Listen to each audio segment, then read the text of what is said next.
കോടതി മുമ്പാകെ സത്യം മാത്രമേ ബോധിപ്പിക്കാവൂ. സത്യം സത്യം സത്യം. നേരത്തെ ആരെങ്കിലും വന്ന് കള്ളം പറഞ്ഞ? ആക്ച്വലി എന്താണ് നിങ്ങൾ തമ്മിലുള്ള പ്രശ്നം? ആഴ്ചയിലല്ല പ്രശ്നം, ഡെയിലി പ്രശ്നമാണ്. ഡെയിലി പ്രശ്നം.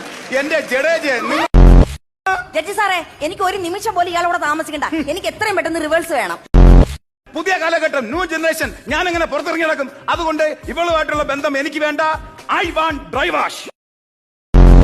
എടോ, പഠിക്കാൻ താല്പര്യമില്ലായിരുന്നു പറയുന്നതാണ് സത്യം. ഐസക് ന്യൂട്ടൺ പോസ്റ്റിന്റെ വട്ടത്തിരുന്നാണ് പഠിച്ചത്.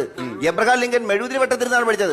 അമേരിക്കൻ പ്രസിഡന്റ് വരായി. സാറേ, ഞാൻ ജനിച്ച നാൾ മുതൽ നേഴ്സറി പോണ കാലഘട്ടം മുതലേ എല്ലാരും പറഞ്ഞ ഡയലോഗാണ്. അവർ അവിടെ ഇരുന്ന് പഠിച്ച് മറ്റേതായി, ഇവിടെ ഇരുന്ന് പഠിച്ച് മറ്റേതായി. സാറേ, ഞാൻ ചെറിയ ഒരു സംശയം ചോദിച്ചോട്ടെ. 3:30 മണിക്ക് സ്കൂൾ വിടും. ഈ രാത്രി വരെ ഇവർക്ക് എന്താണ് പരിപാടി? എവിടെയെങ്കിലും തെണ്ടിത്തിരിഞ്ഞ് നടന്ന് ക്രിക്കറ്റും കളിച്ചിട്ട് വരും. അമ്മ അടിക്കുമ്പോ കരഞ്ഞോണ്ട് വന്നിരുന്ന പോസ്റ്റിന്റെ മൂട്ടിയിരുന്ന് പഠിക്കുന്ന അത്ര വലിയ കഴിവൊന്നുമല്ല. എന്റെ കുടുംബത്തിൽ ജോലിക്ക് പോകാത്ത ഒരു മനുഷ്യൻ പോലും ഇല്ല. അറിയാം, എല്ലാവർക്കും ജോലി. അപ്പൊ അച്ഛൻ റിട്ടയർ ആയോ? ഇല്ല, പുള്ളി തന്നെ ഇപ്പോഴും എന്റെ അച്ഛൻ.